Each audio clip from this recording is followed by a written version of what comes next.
ഉമ്മാൻ്റെ റെസിപ്പിയാണ് കേട്ടോ. അതുകൊണ്ട് പിഴിഞ്ഞെടുക്കാൻ പറ്റുള്ളൂ. അതിന് ചീനമുളക് ഉണ്ട്, 2 കൈയും കൂടി കൂട്ടി പിടിച്ച് ഹായ് ഫ്രണ്ട്സ്, അസ്സലാമു അലൈക്കും.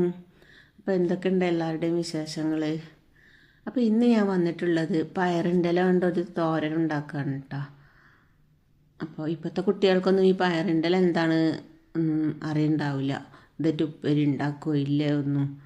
അപ്പോൾ എൻ്റെ വീട്ടിലൊക്കെ ഇതൊരു പറമ്പ് നിറയെ ഈ പയറുണ്ടാക്കിയിട്ടുണ്ടാവും. എന്നിട്ട് പിന്നെ അത് നുള്ളാൻ ഒരു മുറം കൊണ്ടാണ് പോവാറ്. ഈ മഴ പെയ്യുന്ന ഒരു ടൈമിൽ തന്നെയാണ് അത് ഉണ്ടാവാറ്. ഇല നുള്ളാനായിട്ടുണ്ടാവും. അപ്പോൾ അത് നുള്ളിക്കാണ്ട് കൊണ്ടുവന്നിട്ട് നമ്മളെ അടുക്കളയിൽ വലിയൊരു പുല്ലിൻ്റെ പായ ഉണ്ടാവും. ആ പായ നിവർത്തിയിട്ട് അതിലേക്കാണ് കൊടുന്ന് കൊട്ടാറ്. ഒരുപാടുണ്ടാവും. എന്നിട്ടത് ഒരാളിങ്ങനെ ഇരുന്ന് ചായച്ചു കൊടുക്കും, മറ്റാളത് ഇരുന്ന് അരിയും. അന്നൊന്നും കട്ടിങ് ബോർഡൊന്നും ഇല്ലല്ലോ. അപ്പോൾ കൈ നിറയെ പിടിച്ചിട്ടുണ്ടാവും. എന്നിട്ട് അരിവാളറ്റാണ് അരിഞ്ഞെടുക്കുക. ഭയങ്കര നൈസായിട്ടാണ് അരിയ. നല്ല രസമുണ്ടാവും കാണാൻ തന്നെ. ഞാനിപ്പോൾ വലിയ പീസായിട്ടാണ് അരിയണത്. ഞാൻ എത്ര അരിഞ്ഞാലും അങ്ങനെ ആവില്ല. ഇനിയിപ്പോൾ ഇത് അരിഞ്ഞിട്ട് ഇതൊക്കെ ഞാൻ ഒരു കുക്കറിലിട്ടിട്ട് വേവിക്കണം. അപ്പോൾ ഈ വീഡിയോയിലേക്ക് പോകുന്നതിന് മുമ്പ് നിങ്ങൾ എൻ്റെ ചാനൽ ആദ്യമായിട്ട് കാണുന്നവരാണെങ്കിൽ ഒന്ന് സബ്സ്ക്രൈബ് ചെയ്തിട്ട് സപ്പോർട്ട് ചെയ്യണേ. തൊട്ടടുത്തുള്ള ബെല്ലൈക്കൺ കൂടെ ഒന്ന് പ്രസ് ചെയ്യുക. അപ്പോൾ ഓൾ എന്ന ഓപ്ഷൻ വരും, അതും കൂടി ഒന്ന് ക്ലിക്ക് ചെയ്യുക. അപ്പോൾ വീഡിയോ ഇഷ്ടമാവുകയാണെന്നുണ്ടെങ്കിൽ ഒന്ന് ലൈക്ക് ചെയ്യാനും മറക്കണ്ട.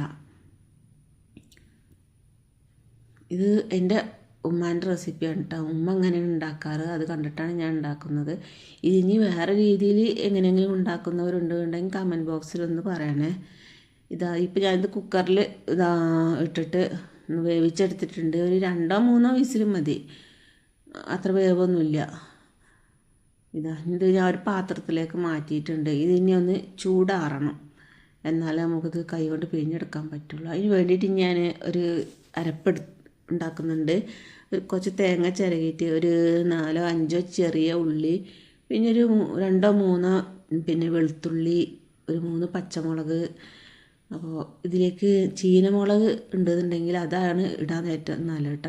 കാന്താരി മുളക് എന്നൊക്കെ പറയില്ലേ, ഞങ്ങളന്നൊക്കെ അതായിരുന്നു ഇട്ടിരുന്നത്. ഇപ്പം എൻ്റെ കയ്യിൽ അതില്ല, അതുകൊണ്ട് ഞാൻ പച്ചമുളക് ഇടുന്നത്. കാന്താരി മുളക് ഇടുമ്പോൾ ഒന്നും കൂടി ടേസ്റ്റ് ഉണ്ടാവും. പിന്നെ ഒരു 1/4 ടീസ്പൂണ് നല്ല ജീരകം ഇട്ടിട്ടുണ്ട്. ഇനി ഇത് നമുക്ക് മിക്സിൻ്റെ ചെറിയ ജാറിലേക്ക് ഇടുക. ആവശ്യത്തിനുള്ള ഉപ്പും കൂടി ഇട്ടിട്ട് ഇതൊന്ന് ചതച്ചെടുത്തിട്ട് വരാം. ഇപ്പോൾ ഇതൊക്കെ നന്നായിട്ട് ചൂടാറിയിട്ടുണ്ട്. ഇത് നമുക്ക് പിഴിഞ്ഞെടുക്കുക. അന്നൊക്കെ 2 കൈയും കൂടി കൂട്ടിപ്പിടിച്ച് 2 കൈയിലും കൂടി ഒതുങ്ങുന്നത് എടുത്തിട്ട് ആണ് പിഴിഞ്ഞെടുക്കാറ്. ഇപ്പോൾ ഒരു കൈക്ക് ഉള്ളതേ ഉള്ളൂ. ഇപ്പോൾ പിഴിഞ്ഞിനി ഇതൊക്കെ നമുക്കൊന്ന് വേർപ്പെടുത്തിയിട്ട് എടുക്കണം.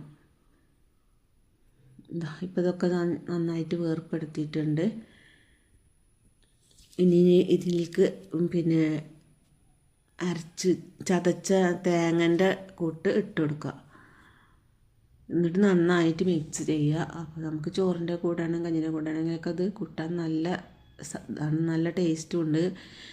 അപ്പോൾ ഇന്നത്തെ വീഡിയോ ഇത്ര മാത്രം. ഇനി മറ്റൊരു വീഡിയോയുമായിട്ട് വരുന്നത് വരെ ഇൻഷാ അല്ലാഹ്, അസ്സലാമു അലൈക്കും, ബായ്.